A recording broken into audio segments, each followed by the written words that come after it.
আসসালামু আলাইকুম friends, welcome to my channel আশার আলো গার্ডেনিং। তো আপনারা সকলে কেমন আছেন? আজকে আবার একটা নতুন বিষয় নিয়ে আমি আপনাদের সামনে হাজির হয়েছি। তো আপনারা তো জানেন যে আশার আলো গার্ডেনিং চ্যানেল সবসময় চাই কীভাবে আপনাদের সামনে নতুন কোনো বিষয় উপস্থাপন করার, নতুন কোনো বিষয় সম্বন্ধে আপনাদের যাতে জ্ঞান অর্জন করতে পারেন বা গাছের পরিচর্যা করতে পারেন সেই দিকটা সবসময় ধ্যান দেয় আশার আলো গার্ডেনিং।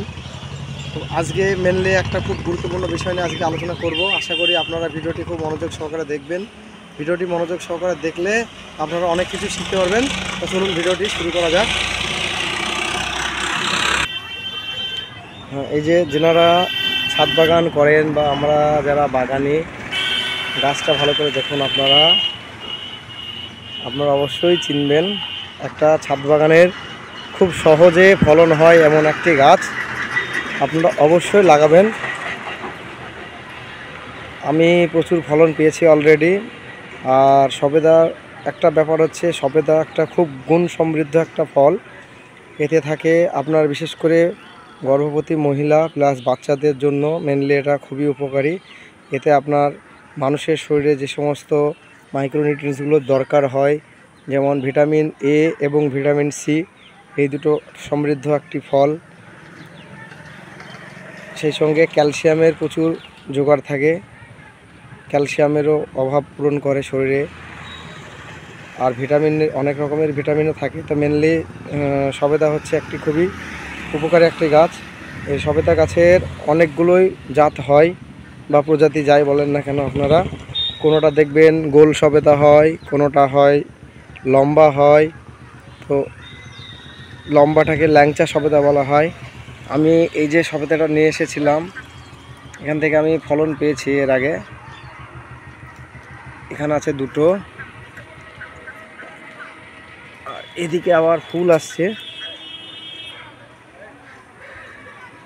এই যে গোড়াতে দেখছেন, এগুলো থেকে সব ফুল আসবে, মানে এখনো কমপ্লিট হয়নি। তো মেনলি যেটা আপনাদের বলছিলাম যে এটা একটা খুবই গুণ সমৃদ্ধ ফল, আর এর মিষ্টতা অনেকটাই হয়, খুবই ভালো লাগে।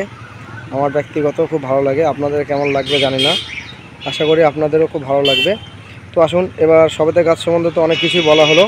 এবার এর পরিচর্যা বা এর ফার্টিলাইজিং, এর ফাঙ্গিসাইড বা পেস্টিসাইড যাই বলেন না কেন, এর সমগ্র পরিচর্যাটা নিয়ে এবার আপনাদের বলছি, সেটা আপনারা আস্তে আস্তে ধ্যান দেন।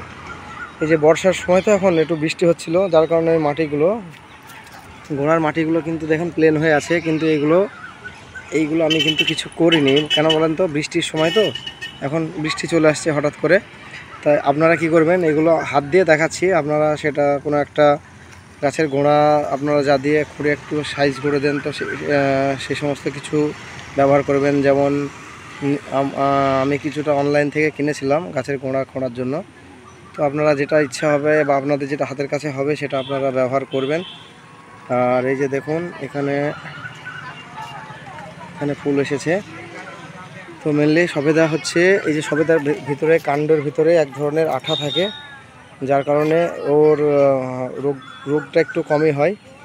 আর সবেদা গাছের মেন বিষয় হচ্ছে যেটা, এই যে দেখাচ্ছে আপনাদের, যে ফুলটা ফুটছে, তো ফুলটা তো এখন নেই, আপনাদের তা বুঝিয়ে দিচ্ছি। এই ফুলটা যখন ফুটবে, এর মুখটা একটু ধরে এরকমভাবে চেপে দিতে হয়, কেন ওর পলিনেশনটা তাহলে ওইভাবে হয়ে যায়।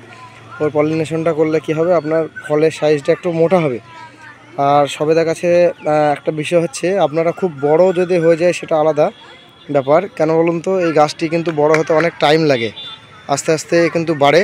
তো এর ডালটা আপনারা কাটবেন না, কেন ডালটা কাটলে কি হবে, গাছের ফলনটা থমকে যেতে পারে বা গাছটা ফলনটা কমে যেতে পারে। তো আপনারা ডালটা কাটবেন না। অনেকটা বড় হয়ে গেলে সে বিষয়টা আলাদা, ছাদ বাগানে তো সেটা কাটতেই হবে, কিছু করার নেই। আর এটা একটা বিষয় হচ্ছে, আমি ফল গাছে কোনো রকম রাসায়নিক সার কিছুই দিই না। পটাশটা আপনারা দিতে পারেন, কিন্তু পটাশটাও আমি দিই না। ওটা আমি কলার খোসা, আলুর খোসা বা ডিমের খোসা, এটা দিয়ে পটাশের চাহিদাটা পূরণ করি, তাতেই আমার খুব সুন্দর ফলন হয়ে যায়। তো আপনাদের যেটা আমি বলছিলাম, যে আমি কিন্তু রাসায়নিক সারটা অ্যাভয়েড করি, পটাশটাও দিই না। পটাশের যোগান কী থেকে পাবেন আপনারা, সেটা তো আপনাদের বললাম। তো আর একটা ব্যাপার হচ্ছে, সবেদা যেটা বললাম, আপনারা ডালটা কিন্তু চেষ্টা করবেন না কাটার, খুব বেশি বড় হয়ে গেলে সে ব্যাপারটা আলাদা। তো গাছের প্রুনিংয়ের সিস্টেমটা গেল। এবার আসি এর ফাঙ্গিসাইডের ব্যাপারটা। দেখুন, আমি কিন্তু সব ধরনের গাছে একই টাইপেরই ফাঙ্গিসাইড ইউজ করি। আপনারা যারা আমার ভিডিওকে কন্টিনিউ দেখেন বা ফলো করেন আপনারা জানেন। তবে আপনারা ব্যবহার করবেন মোটামুটি মাসে একবার হলেও কপার অক্সিক্লোরাইড যুক্ত যে কোনো ফাঙ্গিসাইড। আমি মেনলি সাপটা ব্যবহার করি, ব্লাইটক্স আর ব্যাভিস্টিন। কিন্তু একই রকমের ফাঙ্গিসাইড আপনারা সবসময় ব্যবহার করবেন না। হয়তো কোনো সময় একবার সাপটা দিলেন, তারপর হয়তো ব্যাভিস্টিনটা দেবেন, বা তারপরের মাসে হয়তো ব্লাইটক্সটা দেবেন। মানে ফাঙ্গিসাইডটাকে রোলিং অবস্থায় করতে হবে। মানে একই রকমের দেওয়া হলে কী বলতো, এটা জিনিসটা অনেক ক্ষেত্রে কাজ হয় না বা কাজ হবে না। আর সেটা তো আপনাদের বললাম বিষয়টা। আর জৈবিকভাবে যিনারা দেবেন তেনারা হাড় গুঁড়ো, শিংকুচি, তারপর আপনার সর্ষের খোল, এটা আপনারা ইচ্ছা করলে এক মাস পর পর হয়তো পাতলা করে সর্ষের খোল ভেজানো জলও দিতে পারেন। সর্ষের খোল ভেজানো জল কীভাবে তৈরি করবেন সে বিষয় নিয়ে একটা ভিডিও আমার মোবাইলে দেওয়া আছে আমার ডেসক্রিপশন বক্সে, সেটা গিয়ে আপনারা দেখে নিতে পারেন ভিডিও ডেসক্রিপশন বক্স থেকে। তো আশা করি আপনাদের উপকার হবে। আর এই যে গাছটা দেখছেন একটা সাপোর্ট দেওয়া আছে, এটা আর কি গাছের আকৃতি যদি একটু বড় হয়ে যায়। আমার কিন্তু টবটা বেশি বড় নয়, এটা কিন্তু অনলি 12 ইঞ্চি টবে আছে। যেখান থেকে আমি অলরেডি এর আগে প্রায় 4টে না 5টা ফলন পেয়েছিলাম। এই গাছটা আমার 1 বছরের বয়স হচ্ছে, এটা এবার নিয়ে দ্বিতীয়বার হচ্ছে ফলনটা।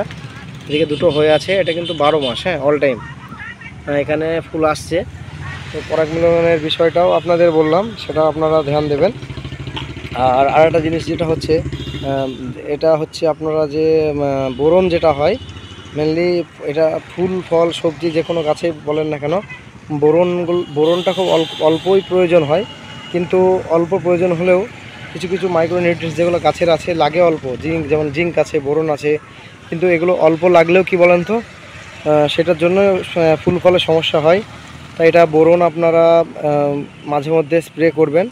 আর যে কোনো ফাঙ্গিসাইড, পেস্টিসাইড যাই বলেন না কেন, এটা আপনাদের আমি সাজেস্ট করব যে আপনারা ওটা মেনলি বিকেলের দিকেই আপনারা স্প্রে করবেন।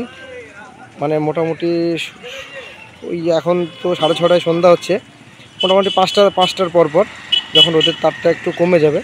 কেননা রৌদ্র থাকা অবস্থায় যদি আপনি একে স্প্রে করেন তো গাছের কোনো ক্ষতি হতে পারে। আর আরেকটা বিষয় যেটা আপনাদের বললাম, এই যে গাছের গোড়াকার মাটিটা আছে ওটা মাঝে মধ্যে একটু কুচিয়ে দেবেন, কোনো একটা দিতে হবে। পচানোর সময় একটা করবেন, খেয়াল করবেন যে গাছের গোড়াতে যেন শিকড়ের কোনো ক্ষতি না হয়। আর সবেদা গাছ মেনলি, সবেদা, লেবু, পেয়ারা, এই গাছগুলো মেনলি খুব ঘন ঘন রিপোর্ট করার দরকার হয় না। আম তো রিপোর্টটা মোটামুটি, আমি তো এই গাছটার বয়স 1 বছর বেশি হয়ে গেল, তো এখনও করিনি। এটা দেখা যাক কি পজিশন আসে। এখনও মোটামুটি রিপোর্ট সামনের বছর একবার হয়তো করব। তা সবেদা গাছ নিয়ে আশা করি টোটাল ভিডিওটাতে যা বললাম তাতে আপনারা সমস্ত বিষয়টা বুঝতে পেরেছেন। তারপরে যদি কারোর কোনো কিছু বুঝতে অসুবিধা হয় বা কোনো বিষয় সমস্যা হয় সেটা আমাকে কমেন্টে জানাবেন, সেটা আমি অবশ্যই আপনাদের উত্তর দেব। আর যিনারা আমার চ্যানেলে নতুন তেনাদের কাছে একটাই রিকোয়েস্ট, আমার চ্যানেলটা প্লিজ সাবস্ক্রাইব করে অল নোটিফিকেশন বেলটি অন করে রাখবেন, যাতে করে আমি কোনো ভিডিও দিলে খুব সহজে আপনাদের কাছে নোটিফিকেশান চলে যায়। আর দেশ ও প্রবাস থেকে যিনারা আমার চ্যানেলকে অলরেডি সাবস্ক্রাইব করে রেখেছেন তেনাদেরকে অসংখ্য ধন্যবাদ আমার চ্যানেলকে সাবস্ক্রাইব করে রাখার জন্য। আর লাইক, শেয়ার, কমেন্ট করতে ভুলবেন না। আপনার একটা শেয়ারের জন্য হয়তোবা অন্য কেউ ইন্সপায়ার হয়ে গাছ লাগাতে সক্ষম হবে বা অন্য অনেক বিষয় জানতে পারবে। তো লাইক, শেয়ার, কমেন্ট করতে আপনারা ভুলবেন না। আর প্রত্যেক ভিডিও শেষে আমি যেটা আপনাদের বলি সেটা আবারও বলছি, আপনারা সকলে ভালো থাকবেন, সুস্থ থাকবেন, সবুজের সঙ্গে থাকবেন। আবারও কোনো একটা নতুন বিষয় নিয়ে আশার আলো গার্ডেনিং আপনাদের সামনে অবশ্যই হাজির হবে। আর আপনারা সুস্থ থাকবেন, ভালো থাকবেন, সবুজের সঙ্গে থাকবেন, সেই সঙ্গে আশার আলো গার্ডেনিং চ্যানেলের সঙ্গে সদা সর্বদা জুড়ে থাকবেন। ধন্যবাদ।